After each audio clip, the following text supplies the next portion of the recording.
অসমবাসী ৰাইজ, আমি অহা ৭ তাৰিখ ৭ মে'ত অসমৰ দ্বিতীয় পৰ্যায়ৰ নিৰ্বাচন অৰ্থাৎ পঞ্চায়তৰ নিৰ্বাচনৰ সামৰণি পৰিব। এই নিৰ্বাচনৰ সময়ত আমি কিছু কথা আপোনালোকৰ আগলৈ অৱগত কৰিবলৈ ওলাইছোঁ। আপোনালোকে নিশ্চয় জানে যে হিমন্ত বিশ্ব শৰ্মাই মহিলাসকলক যি অপমান কৰিছে, তেওঁ যেতিয়া কংগ্ৰেছৰ সময়ত 15 বছৰ এটি দক্ষ মন্ত্ৰী হিচাপে নিৰ্বাহ কৰি আহিছিলে, সেইখিনি সময়ত হিমন্ত বিশ্ব শৰ্মাই আজি ক'বলৈ বিচাৰিছে যে বহুতো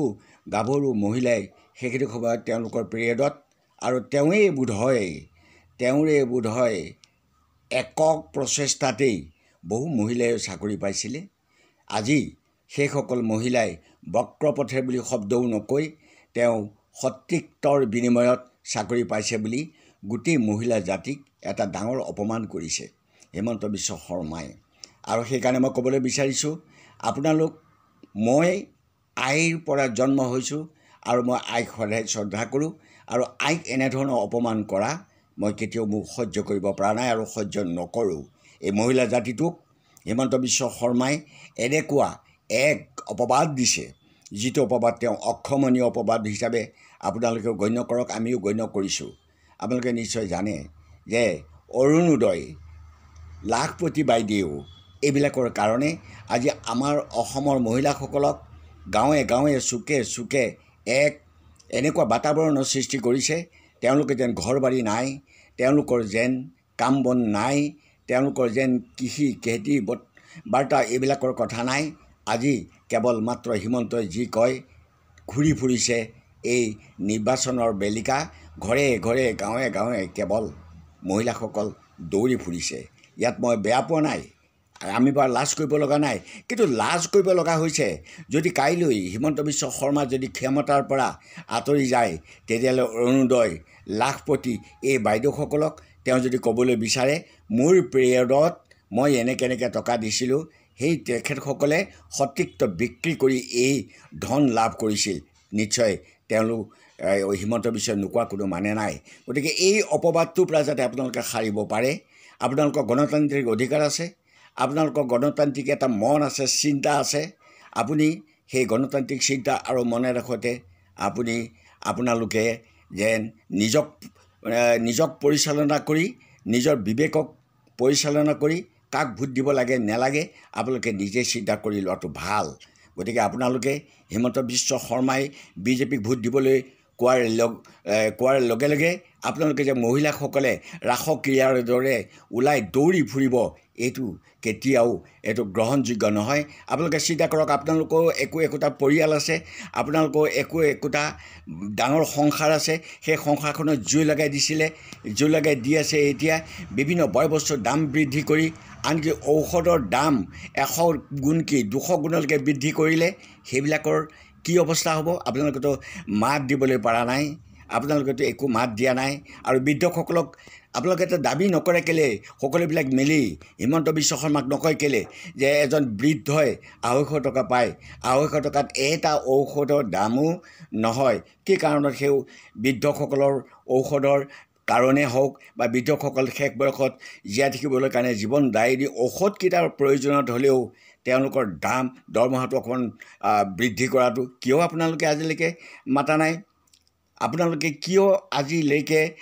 হিমন্ত বিশ্ব শৰ্মাই যি কয় তাকে হয় হয় হয় হয় কৈ পেলাই আপোনালোকে তেওঁ কথামতে নাচি বাগি ফুৰিছে? কাইলৈ আপোনালোককতো স্পষ্টভাৱে মই ক'বলৈ বিচাৰিম, কাইলৈ আপোনালোকক হিমন্ত বিশ্ব শৰ্মাই কৈ দিব এইবিলাক চব অসতি আছিল, মই যি কওঁ টকা কেইটামানৰ লোভত মই যি কওঁ তাতেই নাচি বাগি ফুৰে। নক'ব যে কোনো মানা নাই। তেওঁতো পৰিয়াল আছে, তেওঁতো সকলো মানুহ আছে,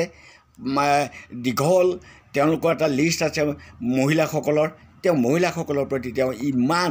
বেয়া অসভ্যালী এটা অপবাদ দিছে, সেই অপবাদত কিন্তু আপোনালোকে মহিলাসকলেতো কেতিয়াও তাৰ বিৰোধিতা কৰা নাই। আপোনালোকে যদি কাইলৈ যদি হিমন্ত বিশ্ব শৰ্মাই যদি মুখ্যমন্ত্ৰীত্বত নাথাকি পেলাই কাইলৈ যদি কয় যে মই লাখপতি বাইদেউৰ ধন দিছিলোঁ মই 1200 টকা মই তেওঁলোকক দিছিলোঁ এই তেওঁলোকে অসৎ পথেৰেই নিশ্চয় পাইছে কাৰণ মোক তেওঁলোকে অসৎভাৱেই তেওঁলোকে মোক ব্যৱহাৰ কৰি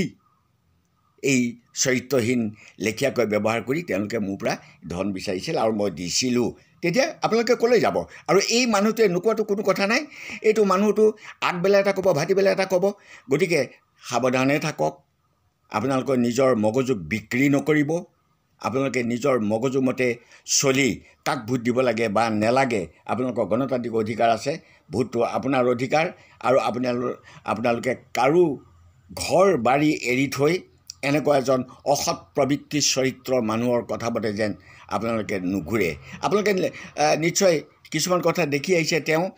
জনজাতি বুলি কৈ পেলাই কিছুমান মানুহক আৱেগিক কৰিবলৈ বিচাৰে জনজাতি বুলি কৈ আৱেগিক কৰিবলৈ বিচাৰে এজন MLA কথা কৈ থাকোঁতে কোনোবা অন্য এজন MLA কথা কওঁতে তেওঁ পিছত কৈছে যে এজন জনজাতি MLA কথা কৈছে আৰু জনজাতি MLA আমি আচলতে মৰম কৰা উচিত যদি জনজাতি MLA যদি মৰম কৰা উচিত তেওঁ কথা যদি কথা ক'ব নালাগে এছেম্বলি ভিতৰত তেতিয়াহ'লে তুমি সৰ্বানন্দ সোণোৱাল জনজাতি তেওঁক লেং মাৰি পেলাই অসমৰ মুখ্যমন্ত্ৰী কিয় হৈছিলা আচলতে এওঁ এজন মোগলৰ দিনৰ পিতাকক হত্যা কৰি ৰজা হোৱা যি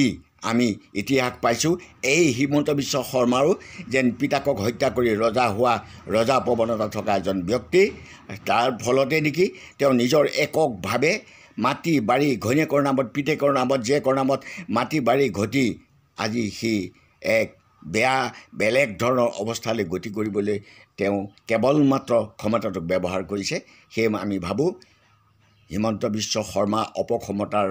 আপোনালোকে চিনি পাইছে এই অপক্ষমতাত আপোনালোকে নাচি বাগি নুফুৰি আগন্তুক নিৰ্বাচনত আপোনালোকে নিজেই বিবেকমতে ভোট দিয়ক যাতে আপোনালোককো কাইলৈ হিমন্ত বিশ্ব শৰ্মাই অশ্লীলভাৱে কৈ যে মোৰ পৰা তেওঁলোকে অৰুণোদয় লাখপতি এনেকুৱা ধৰণৰ বিচাৰি পেলাই তেওঁলোকক এনেধৰণৰ অশ্লীলতা শব্দটো ক'বলৈ লাজ পাইছোঁ মই অন্য শব্দ নকওঁ অশ্লীলতা শব্দ কৈছোঁ তেনেকুৱা ধৰণৰ কৰি পেলাই তেওঁলোকে এইবিলাক ধন ঘটিছিলে তেওঁলোকক মই এনেধৰণৰকৈ প্ৰেম প্ৰীতিৰে সহায় কৰিছিলোঁ যাতে এইবিলাক হিমন্ত বিশ্ব শৰ্মাই আৰু ভৱিষ্যতে ক'বলৈ নোৱাৰে তাৰ কাৰণে আপোনালোকৰ বিবেকক প্ৰশ্ন সোধক আৰু গণতান্ত্ৰিক অধিকাৰ ৰক্ষা কৰিবৰ কাৰণে আগন্তুক নিৰ্বাচনটোত আপোনালোকে আগবাঢ়ক ধন্যবাদ